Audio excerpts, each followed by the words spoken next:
పిండి కొద్ది రొట్టె ఎంత ఇన్పుట్ ఇస్తే అంత అవుట్పుట్ వస్తుంది. కానీ సగమే ఇచ్చి మొత్తం కావాలంటే ఎట్లయితే చెప్పుర్రి. మీదికెళ్ళి మళ్ళీ బదనాములు అంటేనేమో అన్న పేరు. పోనీ పని ఎక్కువ చెప్పి జీతం ఎక్కువ ఇస్తారా అంటే అది లేదు.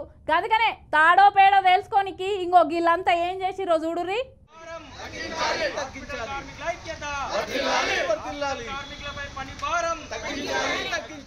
ఎంత చెట్టుకు అంత గాలి.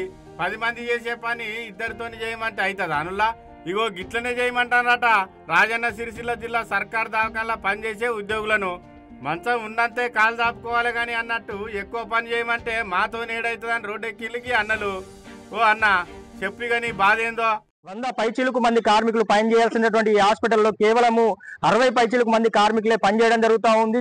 దీంతో కార్మికుల మీద పని భారం ఎక్కువ అవుతున్నటువంటి పరిస్థితుల్లో వారు పనిచేస్తున్నా కూడా పని చేయడం లేదని చెప్పి ఇక్కడ ఉన్నటువంటి అధికారులు కావచ్చు, కింది స్థాయి పై స్థాయి అధికారులందరూ కూడా వేధింపులకు గురి చేస్తున్నటువంటి పరిస్థితి ఉంది. అగో విన్నారు కదా, 300 పడకలుంటే దవాఖాన్ల 60 మందితోనే పని చేపిస్తానరట. ఇంకా మీదికెళ్ళి పక్కనున్న మెడికల్ కాలేజీలకు కూడా గీలే పనికి పోవాలనే వరకల్లా పిండి కొద్ది రొట్టె కానీ ఎక్కువ కావాలంటే ఎట్లత్తదని sanitiser, patient care, security guards వీళ్ళంతా కలిసి ఇట్లా నినాదాలు చేస్తాను చూసిలా.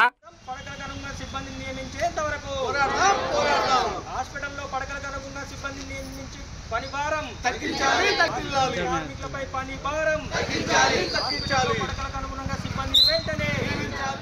గిల్లు గింత పని చేసినా ఇప్పటిదాకా ఒక్కసారి కూడా టైంకు జీతం వచ్చిన చరిత్ర లేదట ఈ దవాఖాన్లా. మీదికెళ్ళి డాక్టర్లు వీళ్ళు చక్కగా పని చేస్తలేరని గులుగుడేనట.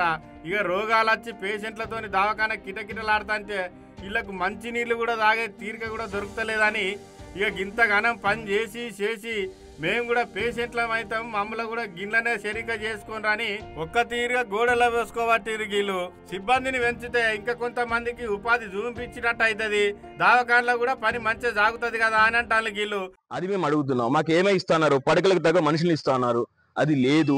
ఉన్న వాళ్ళను ఇప్పుడు హాస్పిటల్ అయింది, మెడికల్ కాలేజ్ అయింది, ఉన్న వాళ్ళను అటు తుంపుతున్నారు, ఇటు తుంపుతున్నారు. అది కాకుండా భర్తీ చేయండి, ఏమైనా పోస్టులు ఖాళీ ఉంటే భర్తీ చేస్తే 4 బతుకుతారు. వాళ్ళు ఉత్తగం బతకట్లేదుగా, పని చేస్తున్నారు, మీకు పని చేస్తున్నారు, వేతనం తీసుకుంటున్నారు. పైసలు తక్కువ పని ఎక్కువ అన్నట్టే ఉంది కదా ఈ సర్కారు తీరు. పొదిక్కు రోగులు వస్తే దవాఖానలో మందులు ఉండయి, మందులు ఇచ్చేటోళ్ళకేమో జీతాలు ఉండయి, దవాఖాన సాఫ్ చేసేందుకు సరిపోను పనులు ఉండరు. వైద్య ఆరోగ్య శాఖ మంత్రి ఎందుకున్నట్టు? రాష్ట్రంలో ఆరోగ్య వ్యవస్థ ఎందుకింత భ్రష్టు పట్టిపోతుందని పబ్లిక్ ముచ్చికాయలు ఇయ్యకముందే దవాఖానల మంత్రి గారు జర స్పందించి వీళ్ళ సమస్యలు తీర్చాలంటానికి ముచ్చట తెలిసిన పబ్లిక్.